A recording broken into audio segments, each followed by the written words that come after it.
आचार्य भगवंत कहते हैं, कैसा बेचारा है तू, मोक्ष मार्गियों में भेद करना। क्या तुझे नहीं पता, जो मोक्ष मार्गियों को बांट देते हैं, जो मंदिर चैत्य और चैत्यालय को बांट देते हैं, वो खुद बट जाया करता है। जो घर में, एक घर में दो भाई रहते हैं, दो भाइयों की पत्नियों में झगड़ा होता है, जो एक घर था उसमें दीवार खड़ी कर देता है, एक घर के अब दो घर बन जाते हैं। वो दिन दूर नहीं है अपने से, जो दूसरों को गिराने की कोशिश करता है, जो दूसरे में भेद पड़वाने की कोशिश करता है, जो दूसरे की दीवार खड़े करने की कोशिश करता है, उसकी दीवार खड़े होने में अब कुछ समय बाकी नहीं रहता।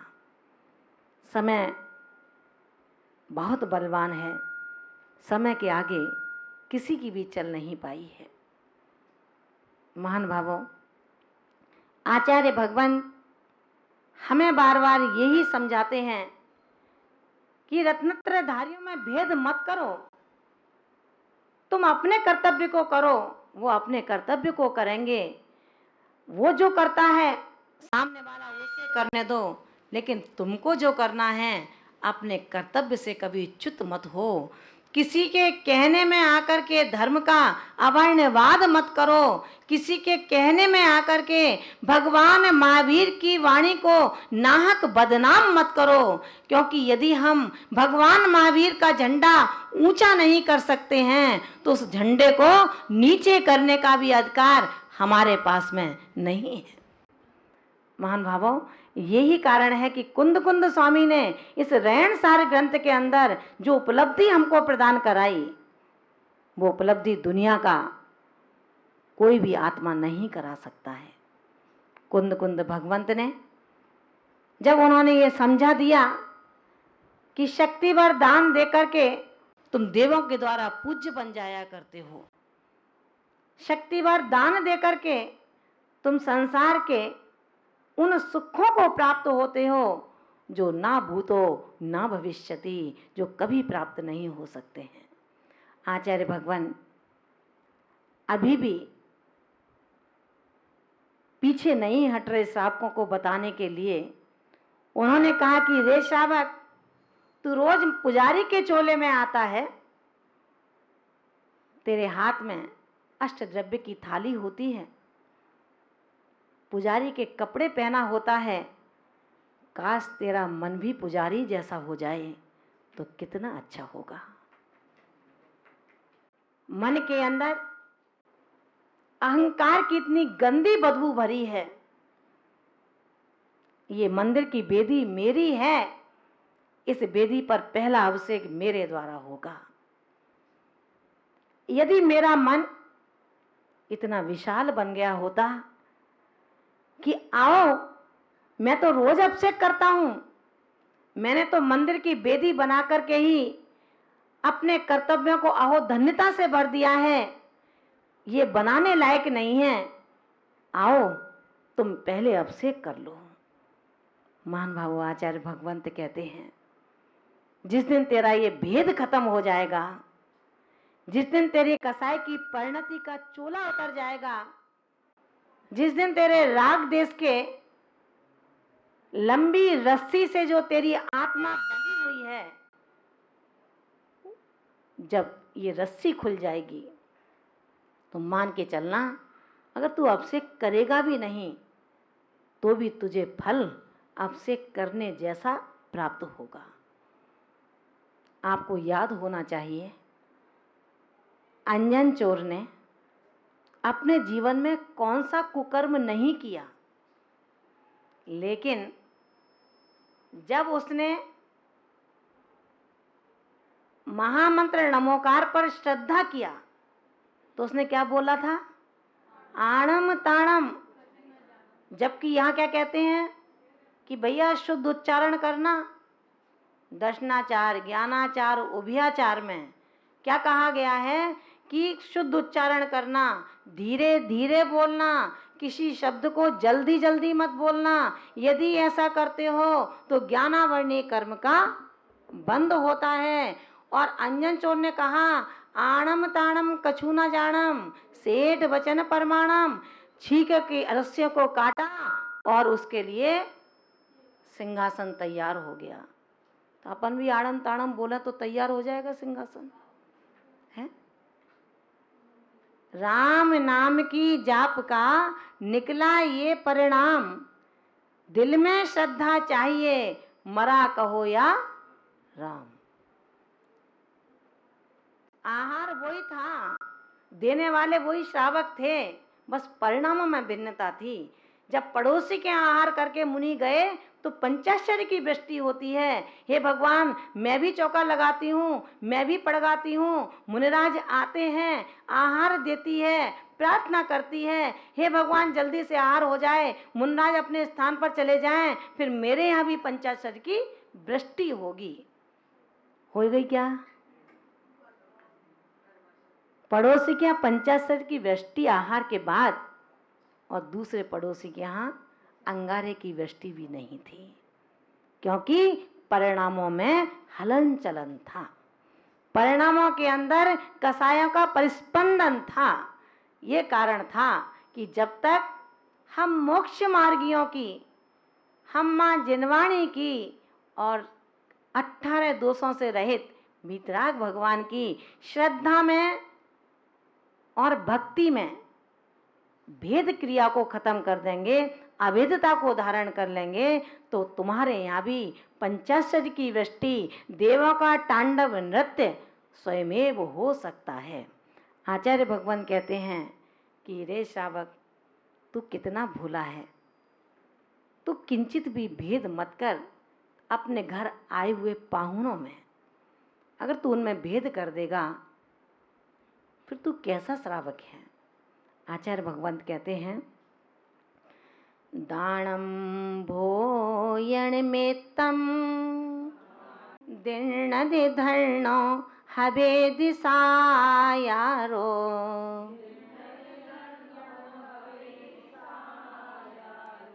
पत्ता पत्त विशेषम सद्दंसणे किं वियारेण,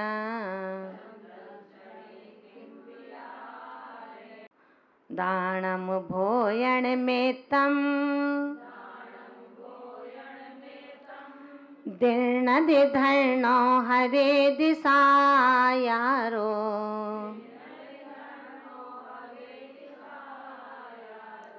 पत्ता पत्त विशेषम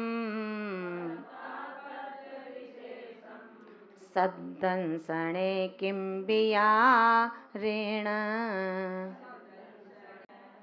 आचार्य भगवान ने कहा है कि हे भव्य श्रावक, तू पात्र अपात्र में भेद न कर। तू किसको पात्र कह रहा है, किसको अपात्र कह रहा है? जो ध्यान नहीं कर रहा उसे तूने अपात्र का दर्जा दे दिया। जो वीरचर्या नहीं कर पा रहा उसको तूने अपात्र कहकर के ठुकरा दिया। जो बड़े बोल नहीं बोल पा रहा उसको तू अपात्र कहता है। जो टीवी पर बोले वो पात्र, और जो कमरे में बोले सो अपात्र। ध्यान रखना महान भावों, दूरदर्शन का प्रयोग हमें जान करके जब जब करेंगे तब तक हमें अकृत्रिम दूरदर्शन यानी कि केवल ज्ञान, दिव्य ध्वनि कभी भी प्राप्त नहीं हो सकती है। हम पात्र अपात्रों का ध्यान रखें। आचार्य भगवंत कहते हैं, सायारो, सायारो माने श्रावक, भोयण में तम, भोयण माने भोजन, में तम माने मात्र। श्रावक भोजन मात्र दानम, दान दीर्णदि देता है। क्या? भोजन केवल श्रावक भोजन मात्र का ही दान देता है तो वह धन्य हो जाता है। अन्न का एक ग्रास रखने मात्र से श्रावक धन्य हो जाता है। सद्दर्शने, संदर्शने माने समीचीन रूप से देखना। जिन लिंग को देखकर पत्ता पत्ति विशेषम, पात्र और अपात्र विशेष के विचारेण, विचार से, विकल्प से किम लाभम, क्या लाभ है। क्या कहा कि सायारो श्रावक भोजन में तम भोजन मात्र दानम दान दीर्णदि दे करके धन्य हो जाता है। सद्दर्शने, जिन लिंग को देखकर, रत्नत्रय धारियों को देखकर, पत्ता पत्त विशेषम, पात्र और अपात्र विशेष के विचारेण, विचार से किम, क्या लाभ है। अगर तुम वास्तव में श्रावक हो तो श्रावक का मन ऐसा नहीं है कि मेरे घर यही महाराज आए तभी मेरा आहार दान होगा, मेरे घर में बड़ी माता जी आए तभी आहार दान होगा, आचार्य परमेष्ठी आए तभी आहार दान होगा। महान भावो आचार्य कुंद कुंद भगवंत कहते हैं, ये आचार्य उपाध्याय गणनी ये तो केवल उस मोक्ष मार्ग के संग को नेतृत्व करने के लिए पद हैं। मोक्ष मार्ग को प्राप्त करने के लिए तो केवल मुनि और आर्य का दो ही पद कहे हैं। आचार्य को भी अपना पद संस्तर ग्रहण करने से पहले छोड़ना पड़ता है, गणनी को भी अपना पद संस्तर ग्रहण करने से पहले त्यागना पड़ता है। इन पदों के साथ में कभी किसी ने अपने मोक्ष मार्ग को साधित नहीं किया है। आचार्य भगवंत कहते हैं, इसलिए पात्र और अपात्र का तुम अपने चर्म चक्षुओं से क्या निर्णय करोगे। आप जिसको अपात्र कह रहे हैं वो अपात्र नहीं है, पात्र हैं। याद करो, जिसको हमने पात्र कहा ज्ञान भी नहीं है, रूप भी नहीं है, चर्या भी नहीं है, हमने ये तो देख लिया, लेकिन अंतरंग के परिणामों की इसकी जो श्रद्धा है उसको देखने की क्षमता हमारे इन चमड़े के चक्षुओं में नहीं थी। और यही कारण था कि जब जब मुनिराज आचार्य गुरुदेव अपने उस साधु शिशु को पढ़ाते थे उसको याद नहीं रहता था। एक दिन पाठ को याद कराने के लिए उन्होंने कहा कि शिवभूति तुम आहार को नहीं जाओगे जब। शिवभूति मुनिराज जो अपने गुरु के प्राणों में प्राण दिया करते थे, गुरु को भगवान माना करते थे, शब्दों से नहीं, चर्या से नहीं, आत्म परिणामों से। उन्होंने कहा कि गुरुदेव आपकी आज्ञा को श्रोधार्य करता हूं। कमरे में जाकर के पाठ याद करते हैं, रटते हैं, हिलका अलग है, दाल अलग है।